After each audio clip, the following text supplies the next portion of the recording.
everybody. So strap in and let's go. Just don't strap on. No, don't strap on. Or, you know, whatever you're into. Man, I don't know. Maybe I like the advice of not strapping on. You know? I feel like we're... It's a judgment-free instance. Yeah. It's a judgment-free instance. That's right. Whoops. Wait, what the heck? Hold on. I've got an app freak out happening. There you go. Now you're functioning properly. I better test it. Hold on. Oh, that's appropriate because we were just doing a PSA of don't strap on. That's pretty good. The more you know. Yeah, that's all right. Okay. We're ready. It begins in... Oh, that's the wrong tab. Let's put that where it should be. Okay, it begins in 3, 2, 1.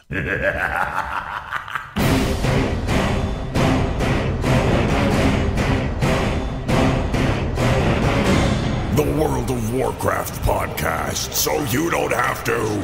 This is the instance.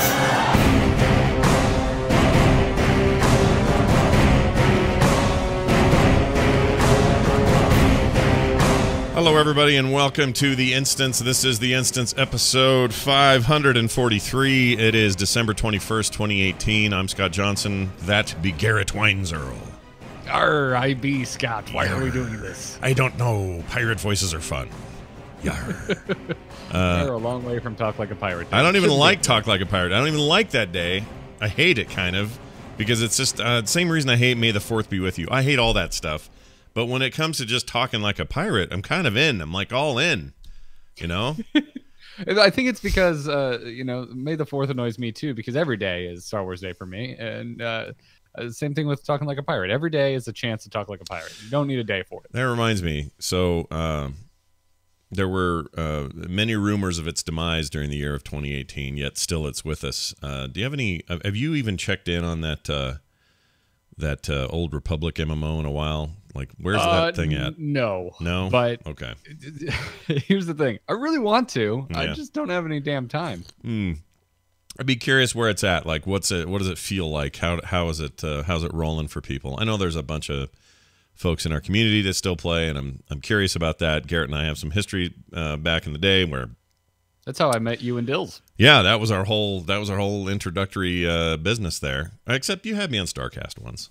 You were on StarCast once, but that led to me getting invited on your short-lived tour show, and that's how I met Dills. And had that not happened, I don't think the Angry Chicken would have happened. Probably no Angry Chicken without it. And where would we be without? Not in the form it is. Yeah, where would we be without the Angry Chicken? We'd have other lesser, crappier podcasts to listen to about. Just kidding. I'm sure all you guys are doing great work. I have no idea. I don't listen to them, but that was very judgmental, Scott. Yeah, it was. I feel bad about it now.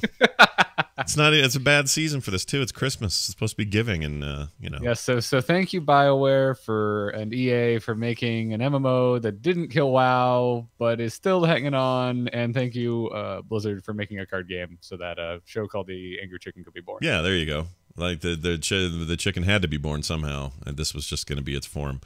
But anyway, we're glad to be here. We got stuff to talk about. The Europeans are either busy with charity drives or sick children, and so it's all on the Americans now to pull it out, just like every war. Well, it's almost like, you know, who would think around the holidays you would want to give back to sick kids, either by taking care of them or fundraising. Yeah, but I'd also like to point out the similarities to the European theater of the world of the Second World War, real quick here. The Europeans had a lot going on. See how this gets tied in. Specifically, those in Britain were very busy during the war because they were, fighting that war and also being bombed, and there was a lot going on from the German aggression. So the British were already very engaged, and it was hard to get their attention. AKA Terpster. He's very busy right now. Got a lot going on. Not saying he's bombing, but you know what I mean. And then you got the French. Okay, who are getting wound up in this anyway, but they're just too tired, and I don't know, I'm just going to spend some time on the couch, and I don't know how I'm feeling, and my family's sick, and can you Americans take care of this? I mean, think about it. That's the template. Seems like a gross oversimplification of a major part of the world's history, Scott. You're right, and I only did it because I know Patrick listens to the show later, and I just wanted to probably screaming at his speakers right now. I want to just poke a little fun at our good French buddy and wish him the merriest of Christmases, one and all. Oh man. Yeah. Well, thank you for that, Scott. I think you should, you know, if the podcasting thing doesn't work out, I think you have a bright future ahead of you as a history teacher. I know, right? I feel like there's a real chance for me to spread my wings and help the youth of today understand the world of yesterday much better than they did the day before. As long as if you're spreading your wings and flying, make sure it's sung to the tune of that band. I'm forgetting the name of. Oh, it's Sugar Ray. Oh, okay. Sugar Not Ray. the. Make sure you spread your wings and fly. Oh, that's better than I believe I can fly. I thought that's where you were gonna go. R. Kelly. I was going Sugar Ray, not R. Kelly, right? Yeah. R. Kelly, a la Space Jam. Mm-hmm. Yeah, and he peed on people and videotaped it or something. Not in Space Jam. No. Yeah, no. He his contract was specifically it was specifically stated, R. Kelly, please don't pee on anyone involved in the production of Space Jam. Thank you very much. Especially Daffy Duck. Yeah, no kidding. Oh, that'd be nothing but trouble. Like this. All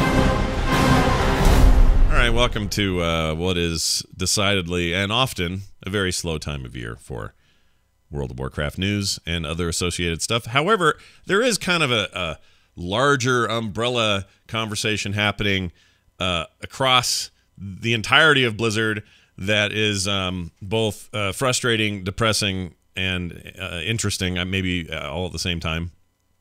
I don't know how much we'll get into that today. Probably a little bit. I feel like it's still permeating. It's still clearing out, like blight outside of Lordaeron. That's a good way. Yeah. Sometimes that stuff lingers. There's a few skeletons here and there. Some of the remnants of the horribleness that was that the fart in the room. But I think it's worth discussing some of that stuff. Both you and I, of course, inundated. I think in the last few weeks with stuff, especially in light of the changes they made in the Heroes space with canceling HCC, which we'll get to a little bit later in detail. Not too much detail, but we'll talk about it. And it's larger, the larger view of Blizzard. Like, is Blizzard in a weird place right now? Are they, as some would suggest, under the thumb of Activision in a way that they haven't been before? Is there a real or even just perceived cash crunch that's making things weird there? Are they, kind of at an in-between stage on a lot of things? And are they behaving like traditional Blizzard? Are they acting like themselves, or are they sort of seemingly a little more tone deaf than they even were with their announcement of Diablo Immortal? There's a lot of questions to be answered. I'm not sure you and I have all the answers, but I bet we have some opinions on some of that stuff, so we'll get to it.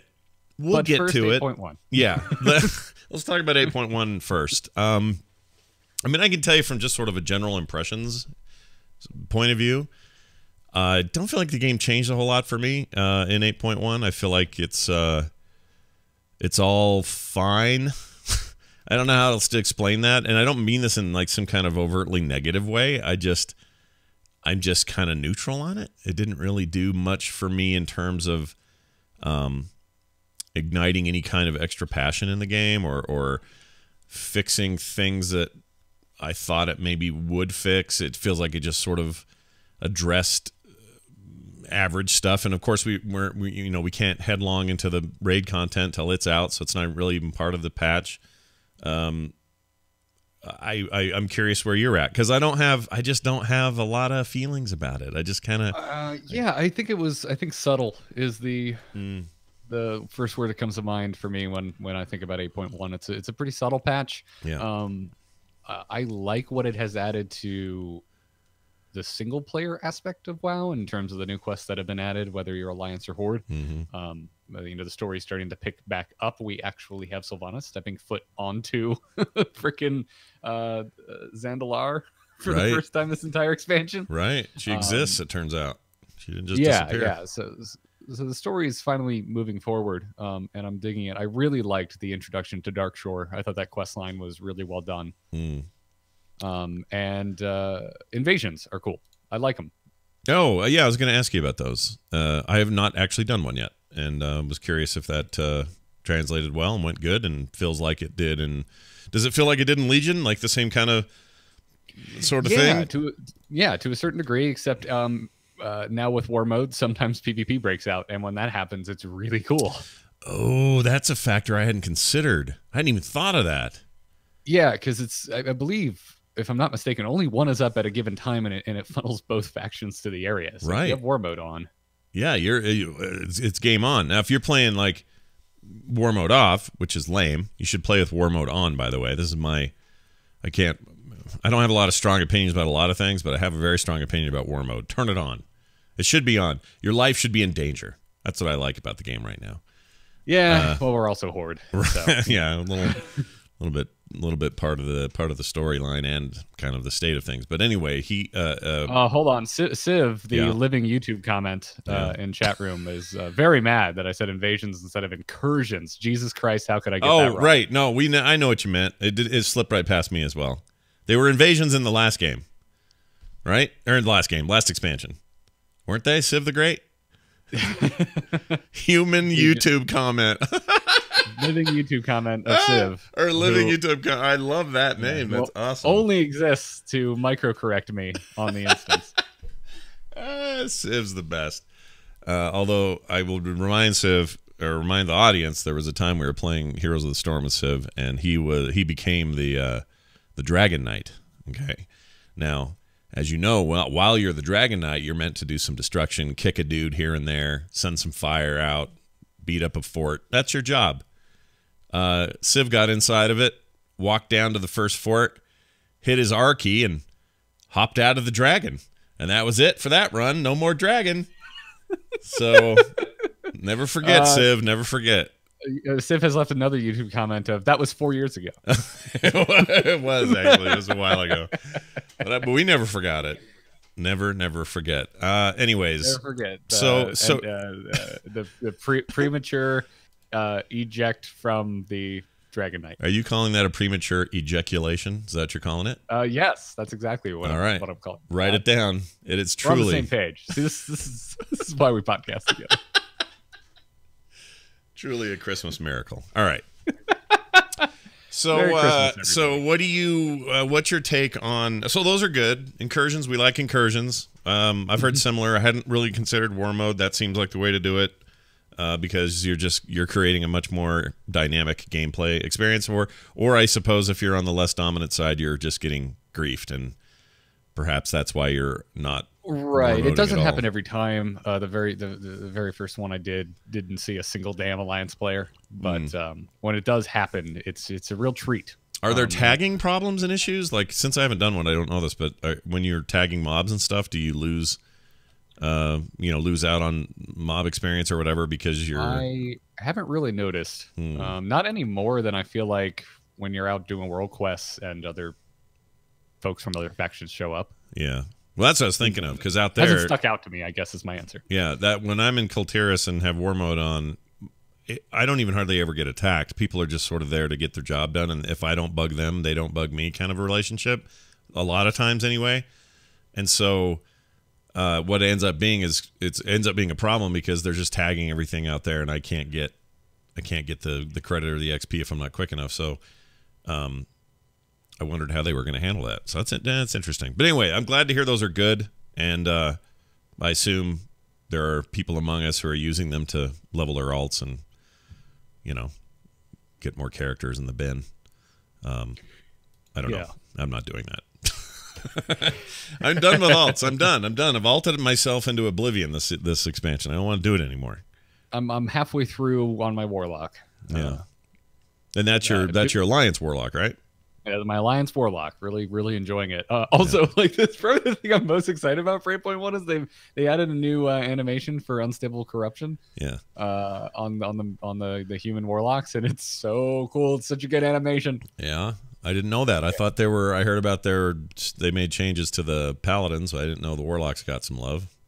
Didn't the warlocks already? This is their expansion to have everything fixed and look nice. Right? And that wasn't it. I mean, they got a lot of updates in Legion. I guess so. It just feels like this was the expansion where they got like 1 million new spell effects. And all I know is I was leveling the day before 8.1, and it was old, poopy, crappy male human casting animation on Unstable Affliction, and then I log in the day after. I'm like, oh my god, I look like a badass. Yeah, no, it's pretty cool. Male poopy animation, I think is what you call it. I like that. That might be today's show title. We'll have to see. Chat room just asked, does Scott still play that mage he boosted from 108 to 110? Oh, in the middle of your like fever, like daydream. Like, yeah, this was really back in sick when that happened. Whenever that was, back in July, was it? Was that? It couldn't have been July. Was it July? Could have been. Was it that far back? When did I have a horrible I feel fever? like it was over the summer. I think it was. Well, whenever it was. Anyway, I can't even remember because the fever was so bad it's erased the entire memory of the whole thing. But for those who didn't hear about it on the show, in the middle of 103 fever, I got dumb and boosted a 108 level mage to a 110 in preparation for the new expansion. And I don't know why I did that. It's still stupid to me. But whatever. I took him out to Zandalar, did the whole story bit, went to Stormwind, did the thing. He's the first one I used, in fact, or did this with. In fact, I did it twice because it crashed the day that the expansion landed. The server crashed or disconnected me, and I had to go do it all over again. So I actually did that entire sequence twice, and it wouldn't let me skip it the second time, even though I'd done all of it except for the final bit.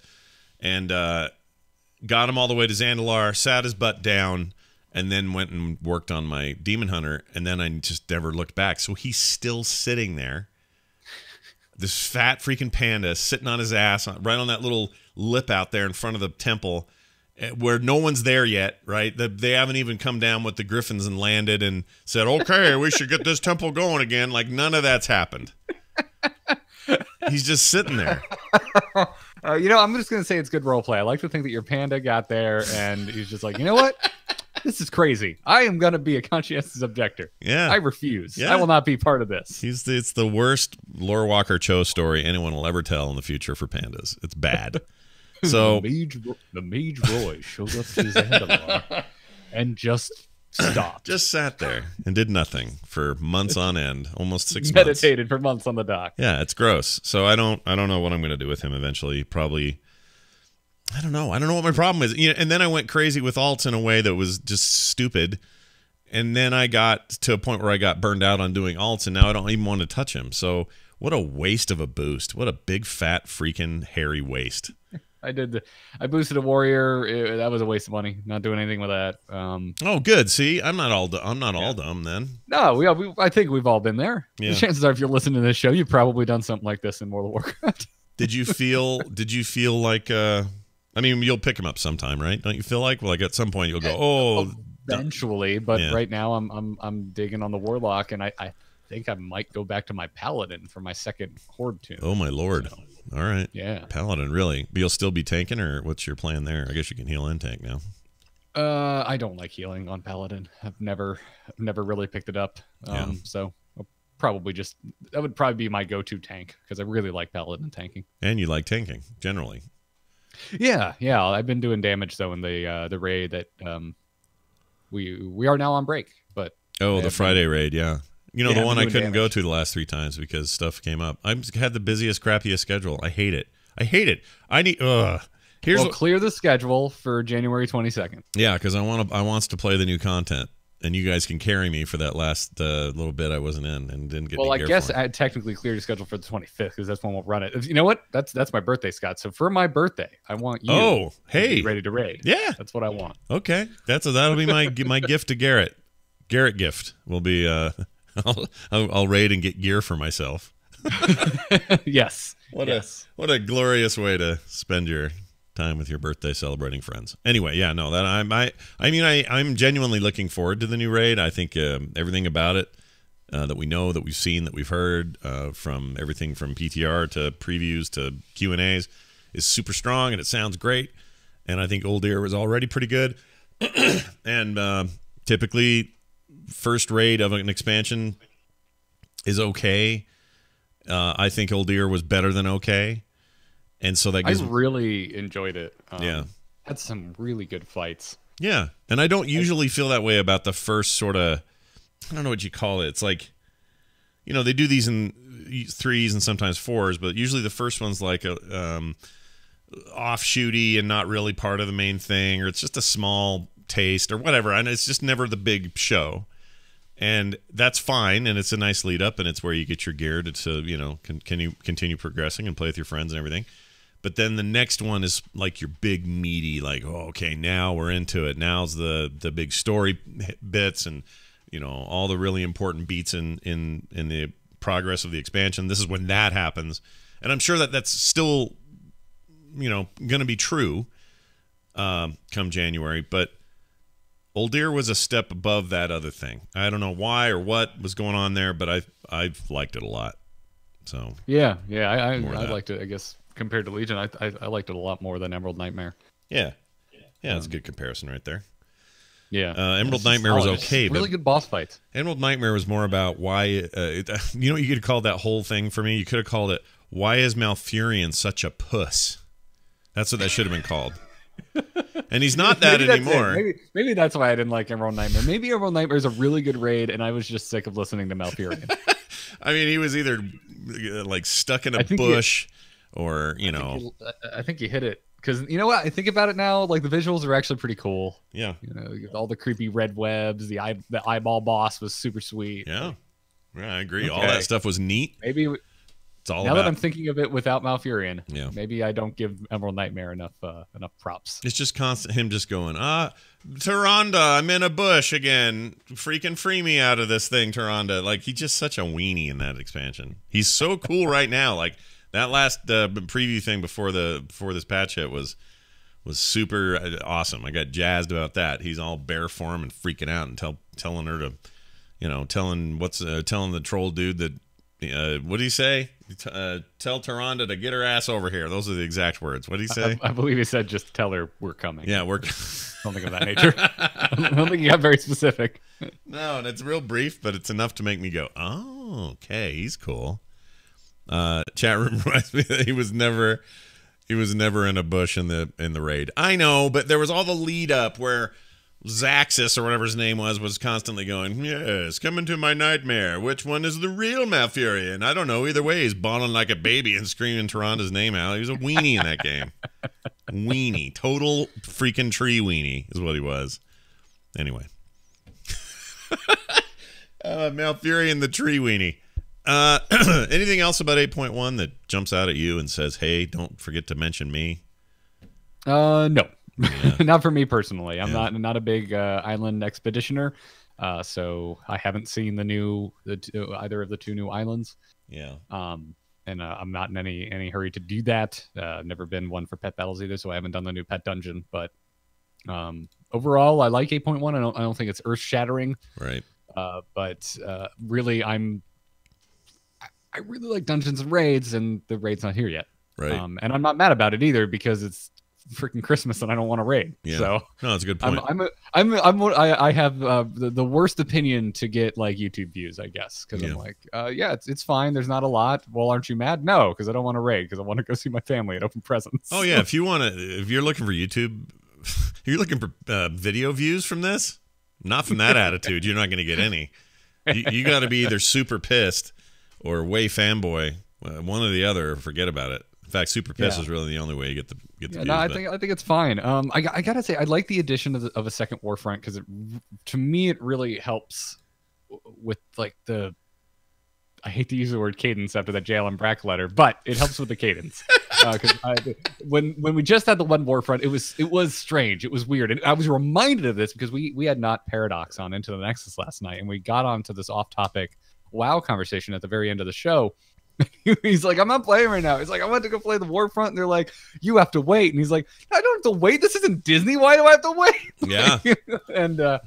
and it was interesting listening to someone who you know, is not playing it as much as I am, because he's right. It is kind of weird and dumb. But now that there's two of them, the pace seems really good in my mind. Yeah. Like I started to come around on it before Darkshore even opened up. Just as, I don't know, it's just a relaxing thing to go do, and it's a good way for me personally to keep up on my resources. So yeah, that's a good point. To me, whether you like them or you don't, I see it as extra content that we didn't have before, so it doesn't really bother me. I think had the expansion launched with a couple of Warfronts that were kind of happening. They were alternating, so you always had one to do, so that you didn't feel like you're being locked out of something, like you said, like a Disney line. I think that would have helped a lot.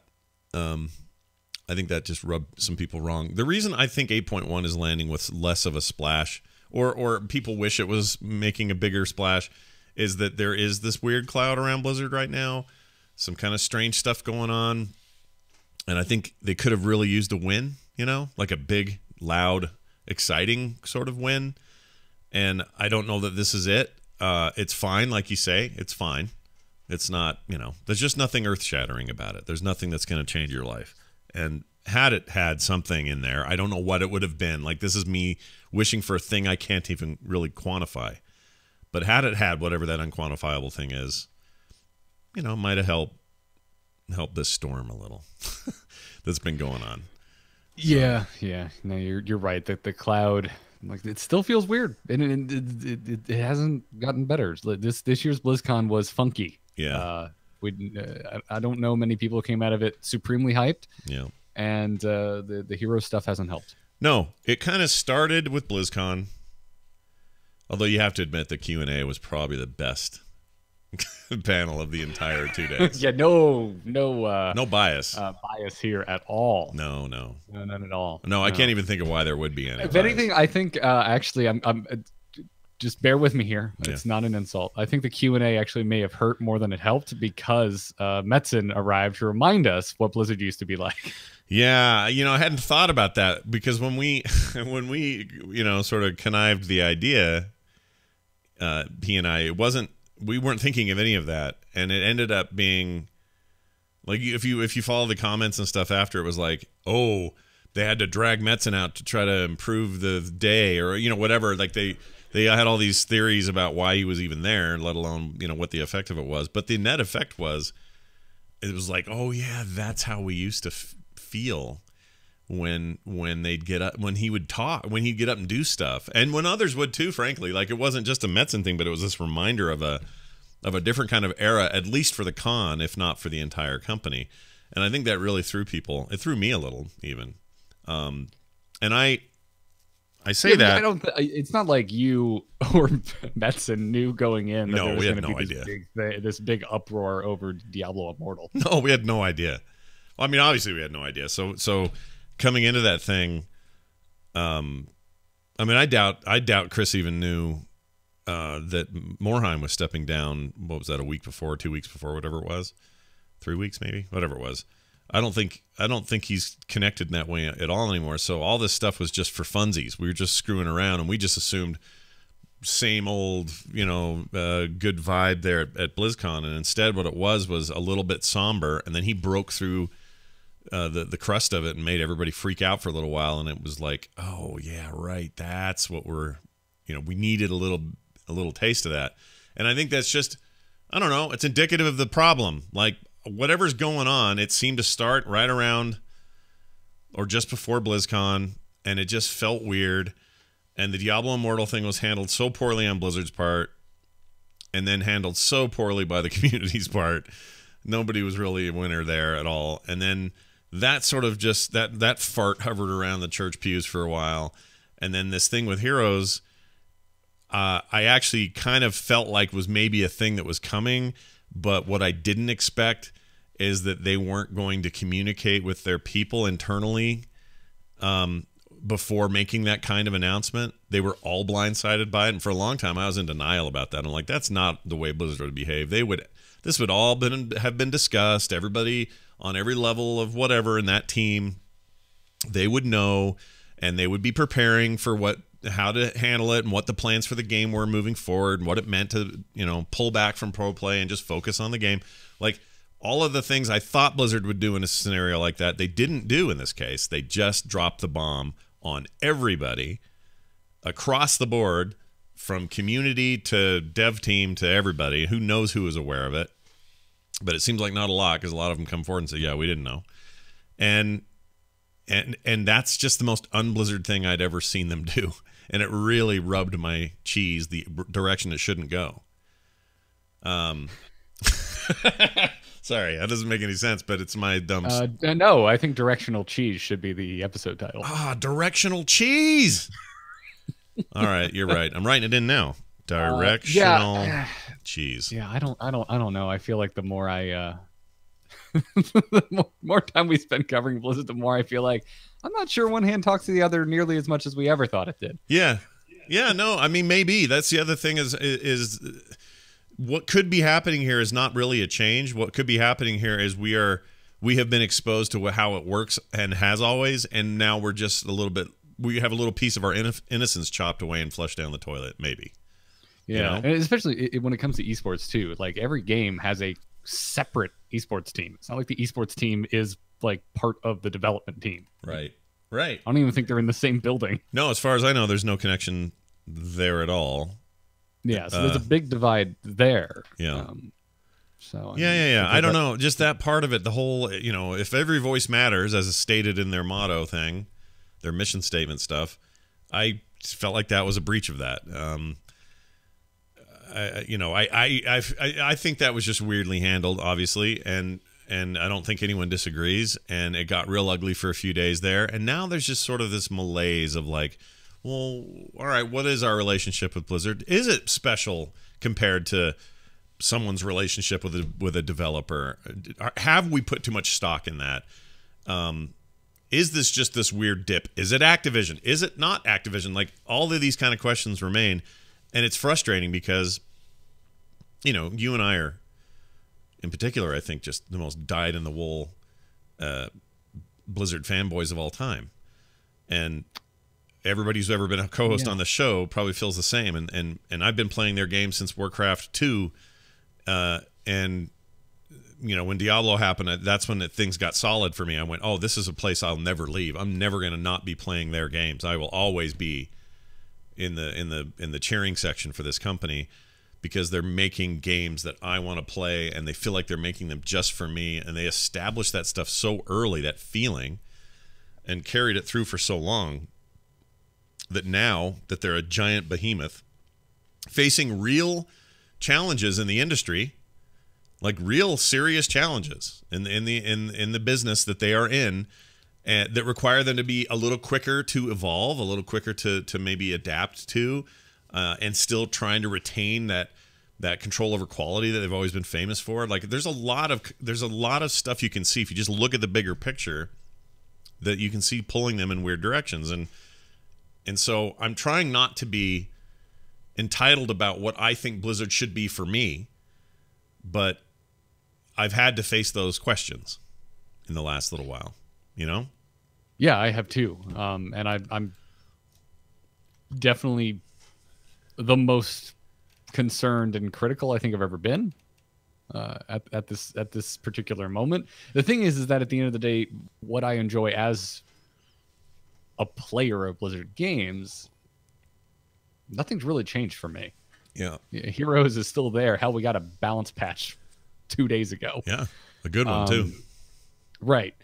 And WoW, I'm still playing WoW. Yes, 8.1 was, as I said, subtle, but again, it's selfishly syncing up with my schedule really well. Yeah. Like if they put the raid out, I wouldn't be in it right now. Right. I don't have the time at the moment. Right.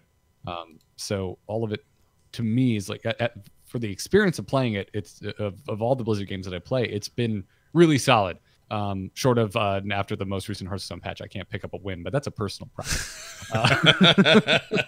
By the way, can we just mention that patch came in like a thief in the night? What was the deal with that? Yes. Like 2 o'clock in the morning or some weird thing like that. I was stoked about it. And of course, like the first reply on Twitter is like, yeah, but what about the pros? And I'm like, I'm just exhausted having to have the correct response to things. Can I just be excited? Yeah. Once? Like, we usually, like, I could retire. Like, I'm going to be a member of AARP by the time most Hearthstone balance patches come out. That's how long it takes.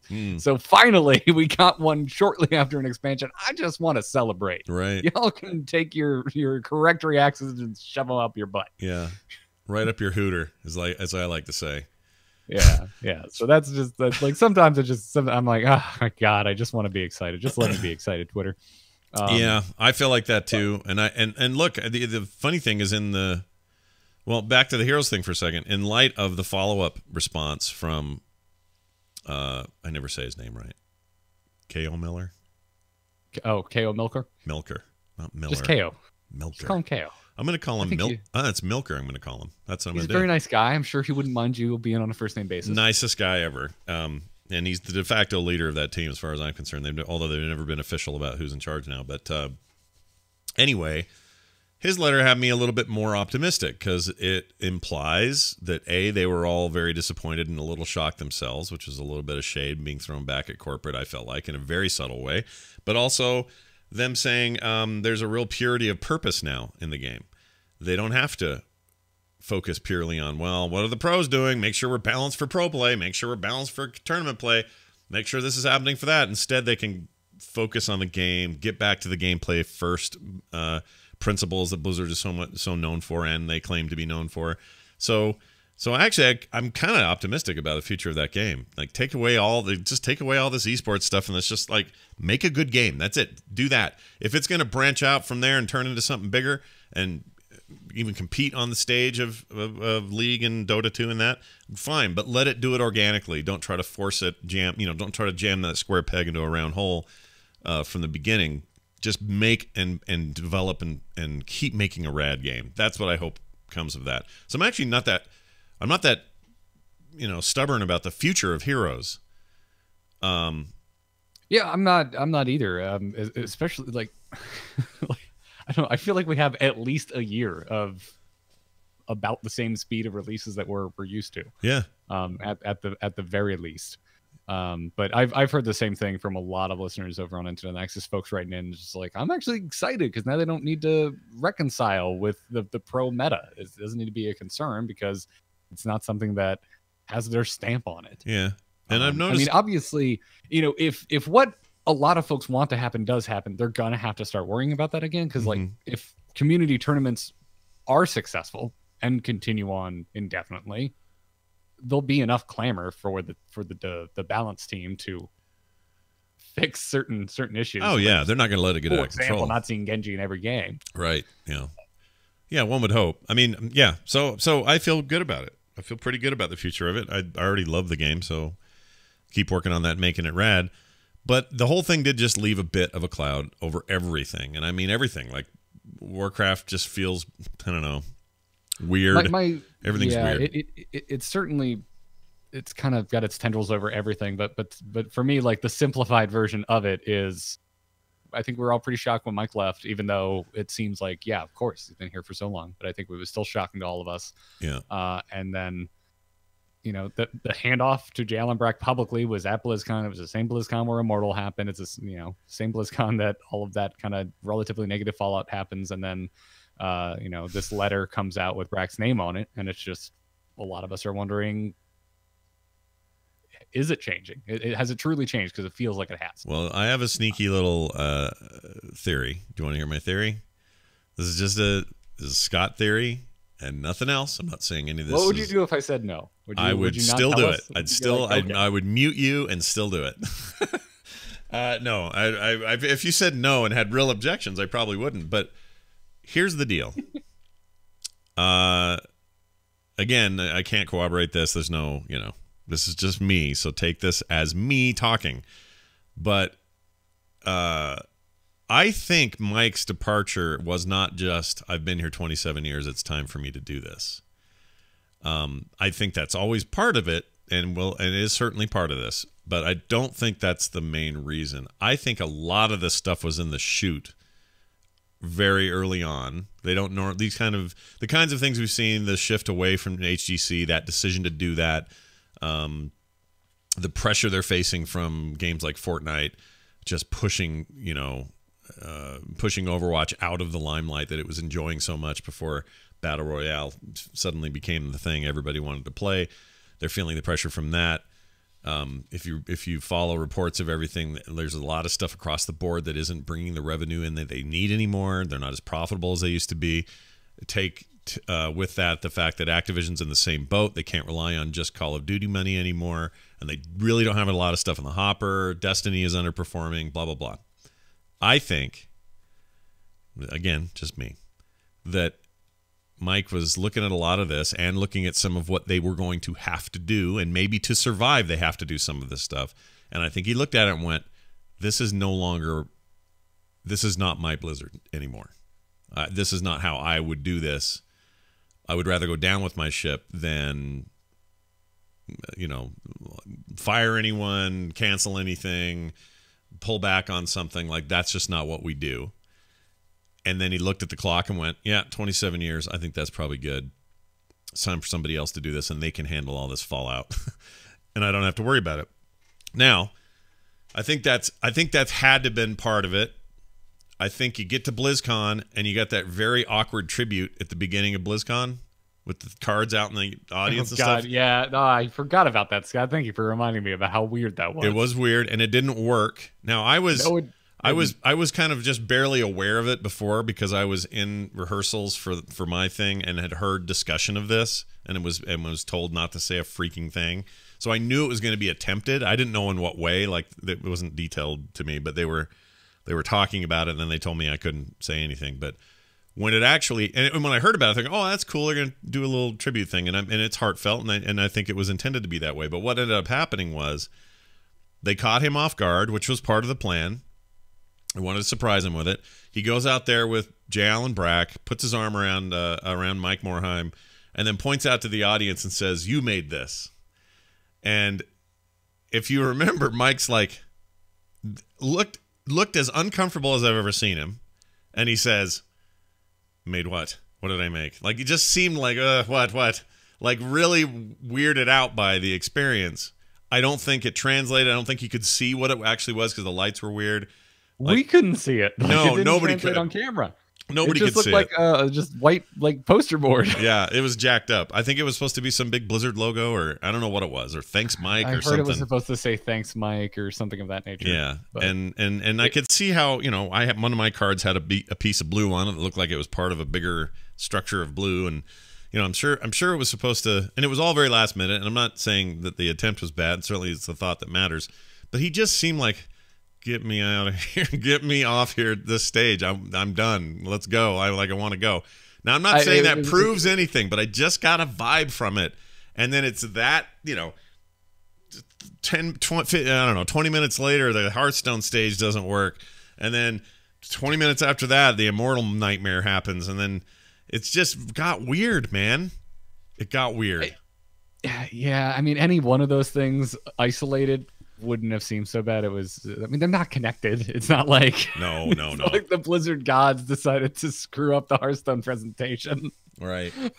I just can't get it out of my head that it was not just time for him to go, because 27 years is a long time, and it is.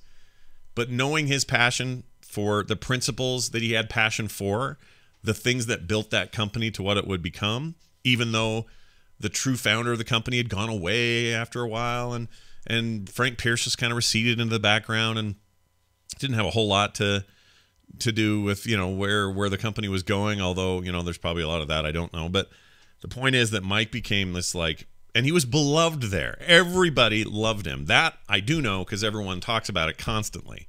If you worked at Blizzard from top to bottom, you loved Mike Morhaime, and you felt like he was genuinely concerned about everybody there and wanted everyone to be gainfully employed and paid properly and treated well. And, like, that was his thing.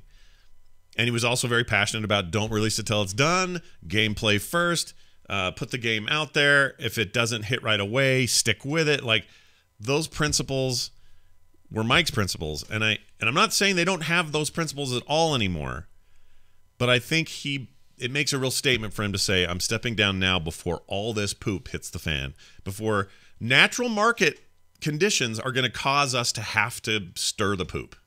And I'm not blaming Blizzard. Yeah, no, I think Blizzard tonally in a lot of ways is a little bit jacked up, the way they've handled some of this, for sure. But I also know what they're facing. It's a big, weird, strange industry shift. Internally they're going toward mobile a lot because that's where all the money is right now. Like, there's a lot of reasons why this stuff, ruffles everybody's feathers, but I get it, right? I totally get it. It's just about, the thing is, the way I soften the blow for myself is looking at the whole landscape. I mean, they're not the only major studio that's struggling. You already mentioned Activision, which is obviously part of the Blizzard conglomerate, but Right. I mean, look at EA, especially last year. Honestly, Blizzard right now is reminding me a lot of EA last year with Battlefront 2. Right. It was all the headlines were about how bad Battlefront 2 was screwing up. Yeah. And in 2018, they have turned it around. I think Battlefront 2 has turned into a hell of a game. Yeah, people like it. Yeah, it's really solid. They've done a good job. But like, look at EA otherwise. Like, what else do they have? Like, yeah, they're still making their sports games, whatever. That doesn't really affect players like you and I. No. But outside of that, what else do they have? Well, Battlefield is not doing it for people anymore. Yeah. The last Mass Effect was a total wash. We're kind of sitting here just looking at Anthem like, hey, are you going to be the great savior? There's a lot riding on you, Anthem. Yeah. Yeah. And you could see that slow. I mean, you can go back and track that weird slow decline of EA, where you started to feel like things were not great, where you saw studios be absorbed and then not perform like they used to when they were independent. Yeah. BioWare just being one of those, and yeah, like you can track that. And what I don't want this to be the beginning of where we can track it with Blizzard. Like I just don't. This is a very personal, selfish thing. I don't want to see it. Like I don't want to face it. I don't want to have it be a thing, and it may not be a thing. It's just that when little stuff happens and you're like, oh, that reminds me of how some of the rest of the industry does things. Well, Blizzard, honeymoon's over. Like I don't want to feel that way. I never want to feel that way with this company because they're more than just a company to me. They're like this beacon of how you do it and how you pull it off and how you nail it and how you make it work and how you go from nothing to something. And like there's so much there to be admired. And I don't want to be, this is a bad comparison, but when I was in high school, junior high even, I memorized Bill Cosby records. Memorized them. Could do them all on command. Get me in the bus. Hey, Scott, do the one about the Ark and the Noah thing. Okay. And I do the whole thing. I do the whole Cosby thing, like a whole album, back to front, me and my friends. It was like Monty Python for us. We just memorized it, loved it. Followed his career in the 80s, was, the whole family gather around the TV on Thursdays and watch it. I don't want to get to a place. This isn't the same, okay? I know it's not the same. Blizzard's not a freaking sexual predator that puts roofies in people's drinks and takes advantage of them. I know that, okay? I'm just waiting to see if there's a moment where I should just walk away. It's a bad scenario to use, but my point I think is made, which is I don't ever want to feel that way about this thing, this monolithic thing that I have always tied so much of myself to, and it's that fandom for people there's all sorts of fandoms, but I don't know if there's one as strong for me than my Blizzard fandom. It rivals my Star Wars fandom. It rivals my comic fandom. Any of the stuff I've been into in my entire life, really been into stuff that shaped me. I don't think any are as potent as my Blizzard one. So I'm just a little worried about it. I just want it to be good. I am too. I mean, I've been having this concern since Ben Bread left. Because Angry Chicken changed my life. Mm-hmm. Since then, into Nexus has become very successful. So I really made a very smart decision and built the cornerstone of my professional life on 2 games that are in major flux at the moment. Yeah, so it's weird. It's like when you're in this, it is odd and it's concerning. And I mean, I would be lying if I said I wasn't looking at other things now. Like the word pivot is just emblazoned on my brain at the moment. Like I need to. I feel from a selfish need to preserve my own quality of life side of things that I need to diversify. Yeah, that's what the Heroes thing. Because even though Heroes isn't as dead as Brax Letter made it sound like it was going to be, mm-hmm. It kind of whether that happens or not, it has made me realize that this all could just be pulled out from under me at the blink of an eye. Yeah, there is that feeling of like I've put some eggs in this basket, and this basket is not as impervious to the weather as I thought it was. It's possible that basket could just fall apart, and that's true obviously of anything out there. But I guess what I'm saying is what I hope. Okay, so there's all the doom and gloom talk. Here's what I think could happen, and I'm very optimistic about this. Overall, like the entire company, not just one game. I think Blizzard has the potential to do what they've done very recently, which is rise from the ashes like a phoenix. They had Titan go bad. That was a bad deal all around for lots of reasons and all kinds of stuff we'll never even hear about, but Titan was a $150 million investment, multi-year investment that just got straight up dropped and canceled after guts, tears, and sweat and brain power went into that thing. And from the ashes, they pulled out one of the most successful franchises in the history of Blizzard, that being Overwatch. Now, that's an internal example of it. I would like to see the entire company face down some of these shards of negativity and figure out a way to turn it around. And I think if anyone can, they can. If they can't, it'll be very disappointing. But I think that they can probably overcome this. And I feel pretty good about them doing that. There are a lot of really passionate, extremely talented people employed at Blizzard who very much want to see that happen. And they're still one of the, in the industry, they're the bastion of low turnover and low layoffs and all the stuff that plagues the rest of the industry. That's all still true. And I think that stuff can remain. So speaking of pivoting, I think they can do their own little pivot and it will be in the right direction. That's my hope. I could be dead wrong. I could be not as right as I think I am. Maybe it's even more right than I think it will be. I don't know where it'll land, but yeah, I feel like we can still do it. That's all. That's all I want to say about that. I don't think this is going to be the end of days for Blizzard. I mean, it hasn't been great, but we know they're like if Immortal is that's driving you nuts, we know they're working on a PC Diablo. Yeah. So that's still coming. So as long as it doesn't have a failure to launch like Diablo 3 at its when it first came out. Sure. It could be a big boon for the company, but I also think they just need something new. Yeah, I do too. I know. I don't know what it is. Overwatch was great, but I think it was a little late to the party for the type of game that it was. Yeah. Or it is. Yeah. So I don't know. I don't think it's Battle Royale. I don't think they should. I don't think they should chase that down. Right. So real quick, I want to address this. People in the chat room are talking about is Overwatch really a success? Guys, it's a multi-billion-dollar success. Okay, they spent $150 million on building Titan. That crashed around them, and they made a game out of it that is a multi-billion-dollar revenue game. Now, they may not be doing killer stuff right now, and they may have not, there may be some questions about the viable future of Overwatch or why they're slow to take it in new directions or whatever. We can have all those discussions, and they're all true. But that is a bona fide monstrous success by any measure. So I don't know why you would say that. It's a weird thing to say because that's a easily verifiable, we have the receipts kind of thing, and it's very successful. Not to say, well, does it mean it's more successful than Warcraft? Well, probably not. Warcraft, that's not what I mean. I'm not saying that at all. I'm saying we now know they are capable of building something that launches and is extremely successful at launch. Heroes was facing an uphill battle no matter what angle you took on it, and still does.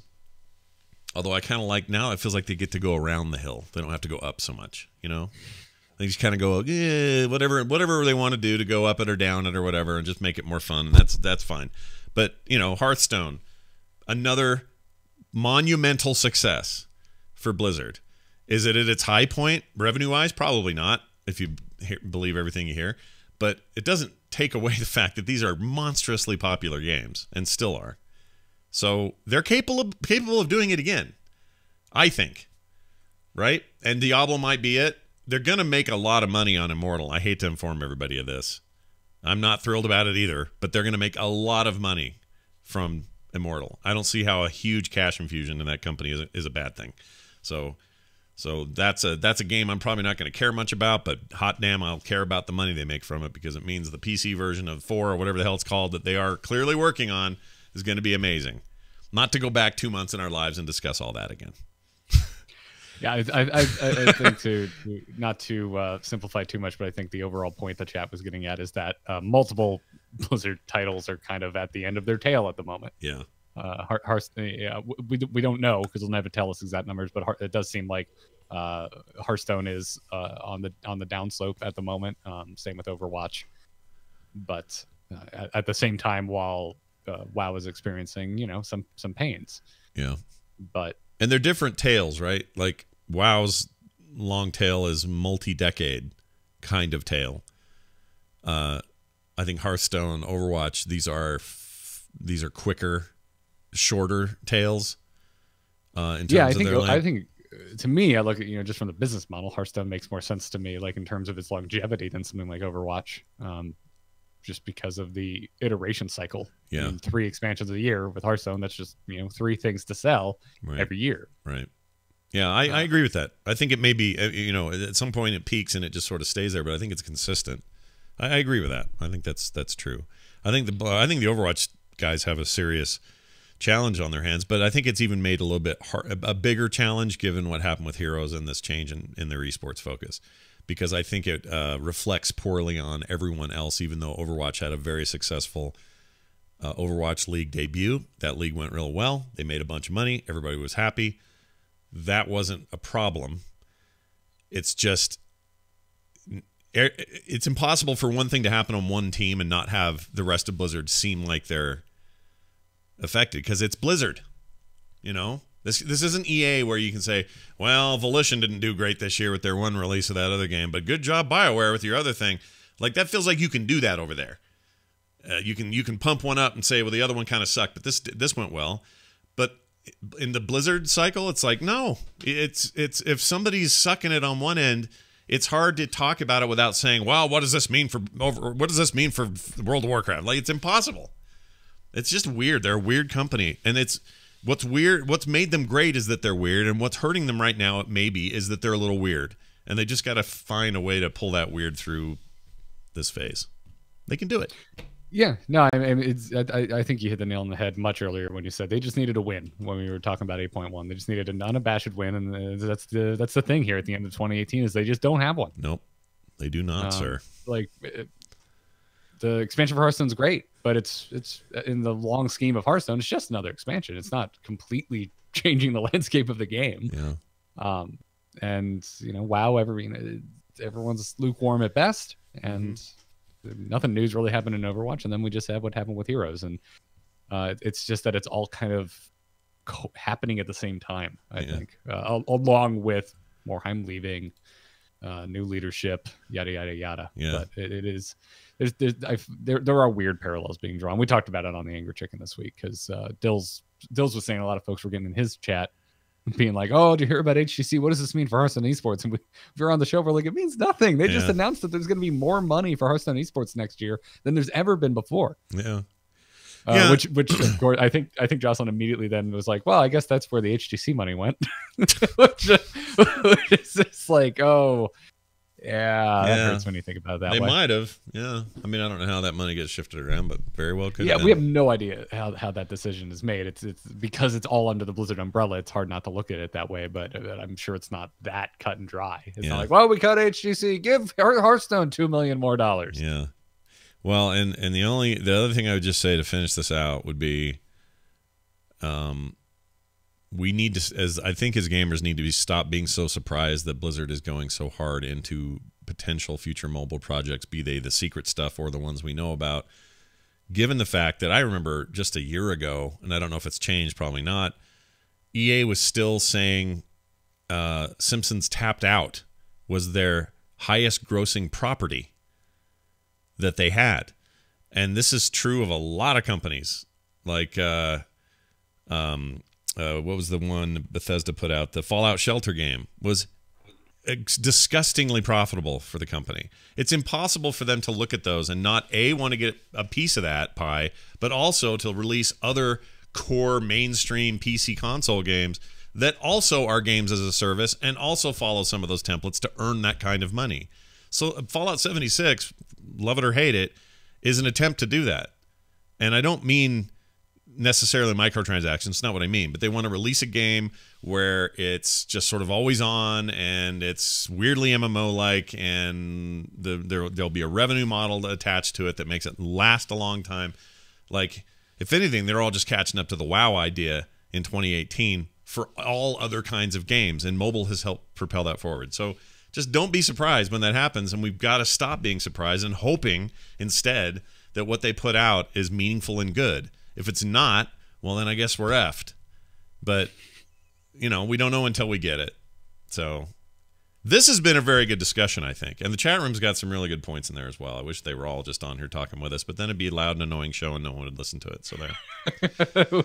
It would just sound like static. Yeah, there you go. We'll be talking all right. Well, let's talk a couple more quick things about 8.1. The patch blocked add-on functionality that allowed cross-faction chat. There was an add-on that let you talk to your buddies if they were, you know, opposite factions. The intent of that add-on was for cross-faction role-playing. Right. And yeah. That's what they say anyway.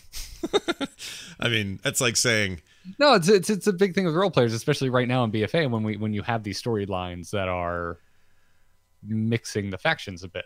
I could see that. But I also... This is a little bit like saying... Plex is for your backing up of your own DVD collection and putting it on a hard drive so you can enjoy your films whenever you want.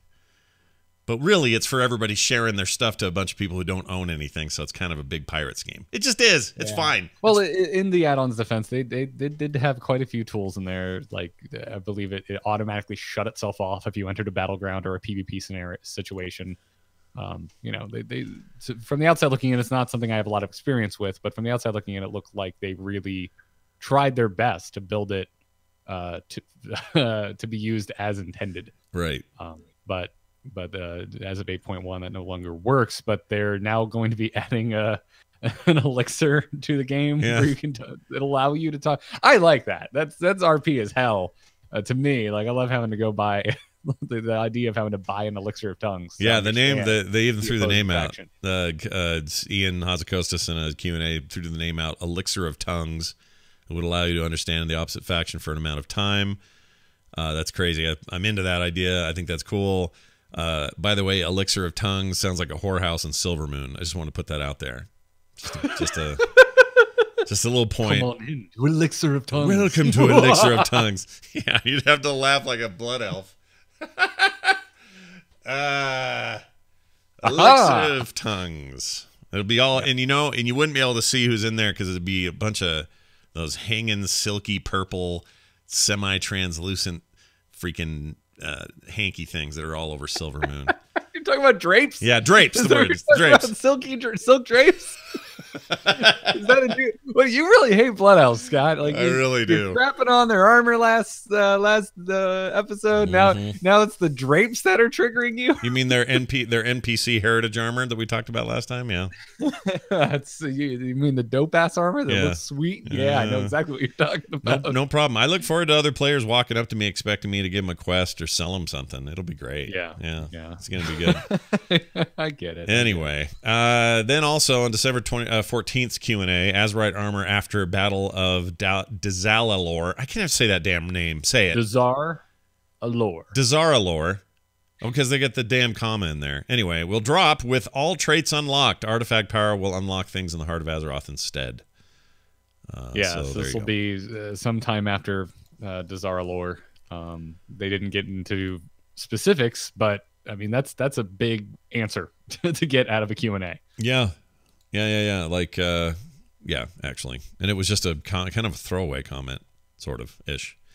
But good stuff coming. January's really. That's how I like when they first announced this is how I kind of assumed it was going to work. I thought we were going to be unlocking traits on our necklace like an artifact weapon, right? And then when they started detailing, I'm like, oh, this looks a little convoluted, but I'm in. And then I tried it, and I'm not into Azerite gear at all. But. Oh, and sorry, chat. I meant apostrophe. I know what that is. I didn't mean a comma. Okay, I just said it wrong. I think we've stopped the show dead in its tracks for micro corrections from the chat enough this episode. I think so too. Your allotment of 3 is up. You've all your spell slots are full. You need a long rest before you can do it again. All All right. Well, while we're here, I know we've already talked about a lot of this. I really do want to know about this Hearthstone thing. So let's play this for a second. We like to look at other things going on around Blizzard. Can you tell me about this nerf that came in the middle of the night and why you're now losing every game you play? What's going on with that? It's just because I have no idea what's good, and things that I think should be good are not working out for me. But it's irrelevant. The fact is that these are really good changes for the game. Yeah. And this is the fastest we have ever seen a balance update after a Hearthstone expansion has released. Typically, in my opinion, they take way too long to make changes to this game. So more of this, please. I would like to see. There's like 2 o'clock in the morning Irvine time. That's crazy. Like, what are they doing over there? They're all just up going, oh, is that pizza good anymore? Give me one more slice. Okay, ready, go live. Like, it seems nuts to me that they were up that late, but whatever. Now, the thing to note is that none of these cards are new cards from Rastakhan. As a matter of fact, oh my God, two of them are as old as Hearthstone. Wild Growth and Nourish for Druids have both been nerfed. That's crazy. Wild Growth especially has been a sore spot of conversation, at least for us on the Anchor Chicken, for what feels like years now. There's been that Malfurion getting nerfed again. Doesn't matter what game he's in, always getting jacked. Yeah. Well, that's good. Well, I'm happy to hear that's a good, healthy sign for the game. That's awesome. We talked about all the hero stuff, so we'll skip that. But Overwatch did put out another of their little Christmas animation things, and it's pretty rad. So if you saw last year's, is a little fight between Reaper and what's her frickin' name? I can't think of it. Tracer and Reaper having a little battle there, and now they're doing it again, but this time it's over cookies that were supposed to be laid out for Santa Claus, and their toys come to life again and have a big fight around the Christmas tree trying to get these cookies, and at the end it's all happy because Reaper ends up getting a cookie as a gift, and it was real sweet. So go watch that. It's good stuff, actually. It's really well made. It's all hand animated stop motion stuff, and they'll probably they did it last year. I don't know if they will this year, but you know how you'll what's the movie, like Box Trolls did it, the Kubo and the Two Strings thing, they did it where talking about stop motion. Yeah, at the end, well, I don't mean stop motion in general, but at the end they have in the credits they always showed a dude working on the models, and then they would speed up that process, and they would do stop motion of the animator doing the stop motion. Yes, that's what I was trying to get at. And they did that last year with the Overwatch mini thing. I hope they do it again with this one, because I love watching that, because the guy changes like 20 shirts for 4 seconds of film, because it takes days. I know, I love it. I freaking love it. I love the dedication it takes to do stop motion. I just I'm enthralled by it. Oh my God, I spent so much time watching like the making of Nightmare Before Christmas growing up. I don't know, right? Oh my gosh, that stuff's so cool. And then like when I was in high school, it was very rudimentary, but I made a bunch of these with an old video camera. I had a Star Wars one where I had Star Wars music behind it. I dubbed that in. I had stop motion Luke Skywalker. It was just an action figure fighting a giant gerbil, which was an actual gerbil I had. His name was Shadow. And Shadow the gerbil and my stop motion Luke would come walking in all stop motion like, but then when the gerbil would come in, that's not stop motion, it's live action. So he would just come in and, Luke's not moving at all, and he would come in and I would try to create the thing that made them look like they were fighting and attacking. And in the end, I had Luke on his back, and I put fake blood on his chest like he'd been killed, except it was ketchup. And the reason I did that was for 2 reasons. One, it looked like blood, and 2, the gerbil would come over and like look like he was eating the chest of Luke Skywalker when really he's just sniffing at the ketchup. And I added like crunchy sound effects and stuff. I was so proud of that. Please dig this up and put it online. I know I've got it somewhere. There's a box of tapes in there. I know it's in there. I just gotta go dig it out. Then make a new one with all of the Warcraft toys I know you have lying around. That's a great idea. That's a great idea. I have a giant, like, I don't know, 3.5 foot what's his name, Duratan from the movie that someone sent me. So it's like a big action figure of that guy. I could have some real fun with that dude. There you go. If you know what I'm saying. That didn't sound right. All right. No, it didn't at all. There's your There's your breakdown of what's happening in the rest of some Blizzard. really steamy Duratan fan fiction coming soon from Scott Johnson. Yeah, watch for that. Coming soon to a theater near you. Hear ye, hear ye. Why, it's the town crier. You guys should see the town crier's hair right now. It's ridiculous. It's growing it out, and it's just like this giant curly mop of fro. I just got mine cut because I could chew on it. Ew! Don't be doing that. I mean, is that how you test it? How long's your hair, honey? Oh, hold on a sec. Let me check. Nom nom. Oh yeah, I can totally put it in my mouth. Yeah, I pulled it. Got out of the shower one day. I'm like, this is in my mouth. Yeah. Your hair is glorious, though. You should never. While it stays this way, I used to have hair like that. Just enjoy the hell out of it. Chew it, live it, be it. Quick email from HH is what we're going to call them. And they say this, hey guys, new listener here. Ooh, still getting new listeners. I like that. Actually, my first episode was after BlizzCon 2018. Do y'all think there will ever be a change to dwarves wearing helmets pertaining to their beards? The most symbolic part of playing a dwarf is the beard. And so many helms hide the beard. It doesn't flow out at the bottom of the helm. Of course, some are a full face and over-the-chin helm, so you wouldn't have your beard coming out of the bottom. But two perfect examples are the warrior tier armor from ICC.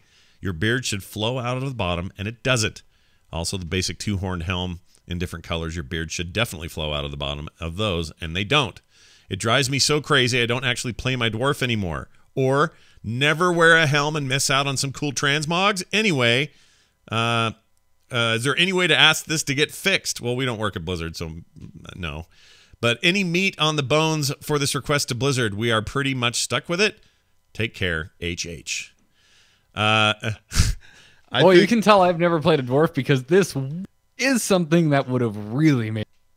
Yeah, yeah. We didn't even talk about the best edition of 8.1 is they fixed your transmog for your glaives, right? That got fixed for that. Oh my God, that's right. How did we forget about this? We've Yeah. been complaining about it for months. Yeah.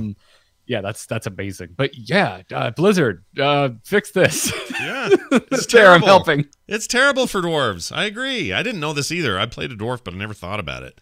And I guess I'm not really looking at my front. I want other races to be able to have majestic beards. Like, why the hell can't humans have some crazy mountain man beard? Yeah. I don't understand why. Yeah, the Kultirans at least should have some beard options.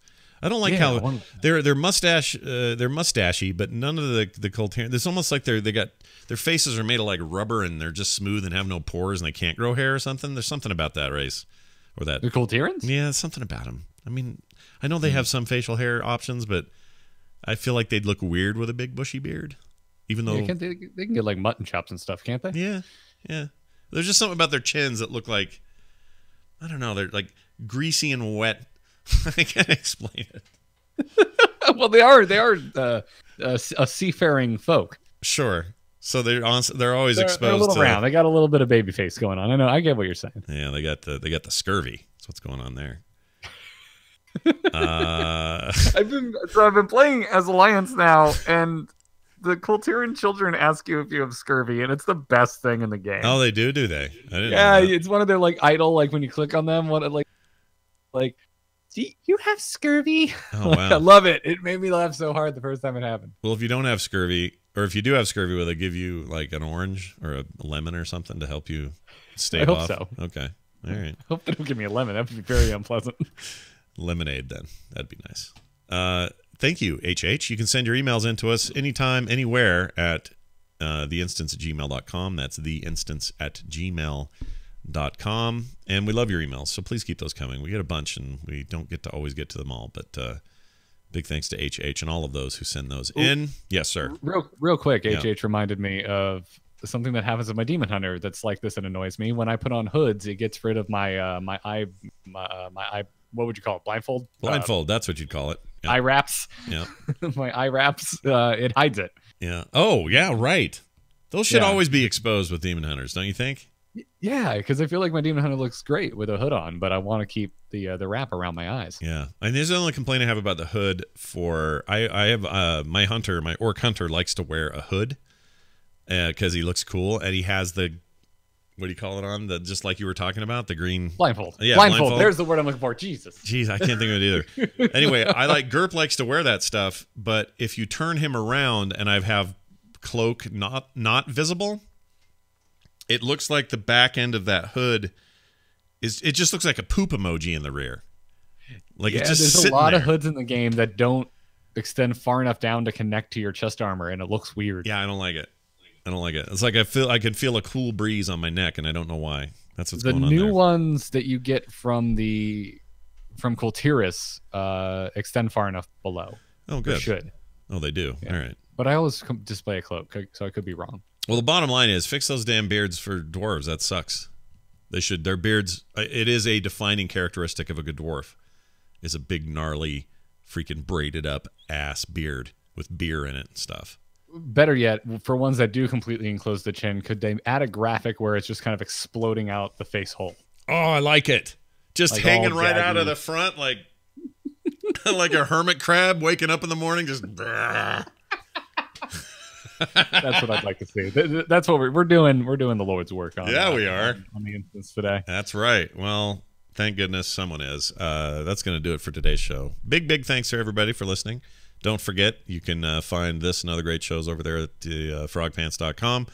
And I'm trying to think. There should be a show the week before New Year's. Yeah, because I'm here. You're around. Someone's around. We'll have a show next week. I think. Yeah, let me look at it. Yep. I'll be here. I think maybe we'll do like what do we want out of Blizzard and out of Warcraft specifically in the year 2019, and we'll try to dig a little deep into what we think about that stuff.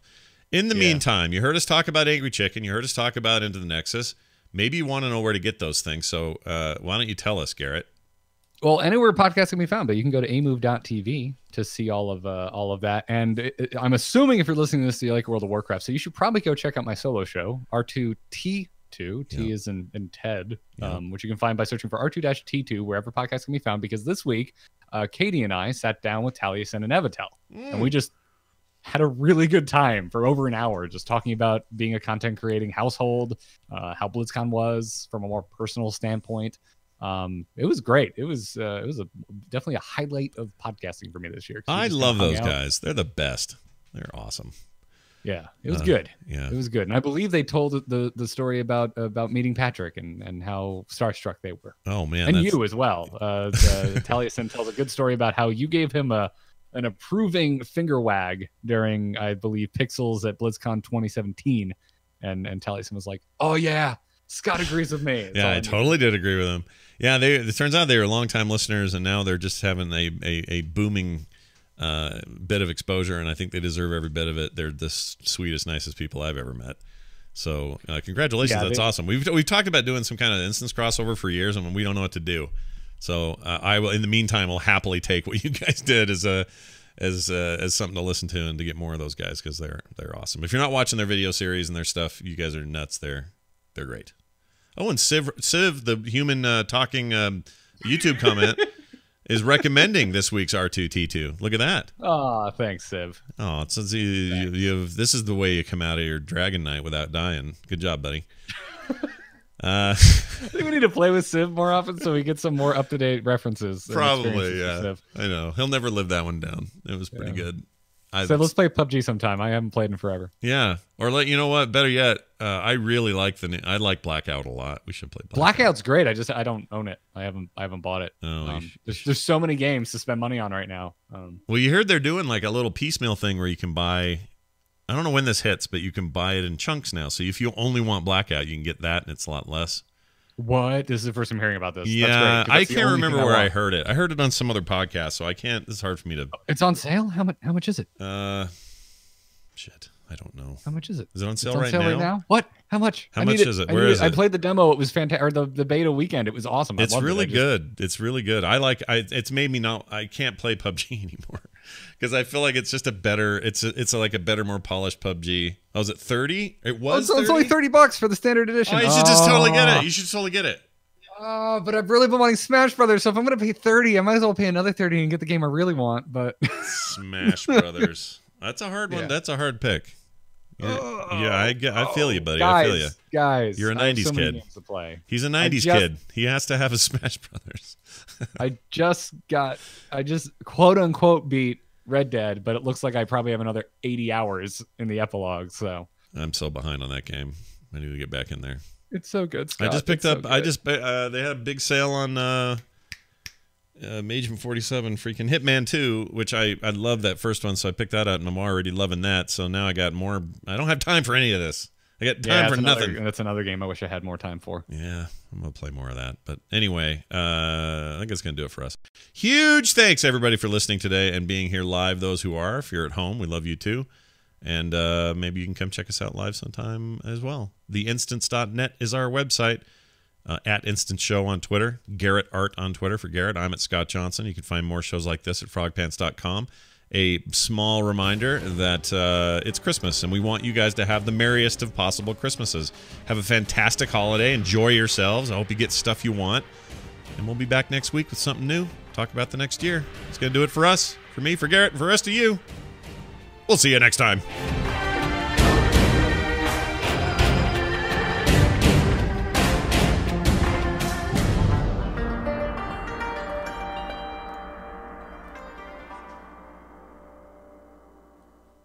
And scene.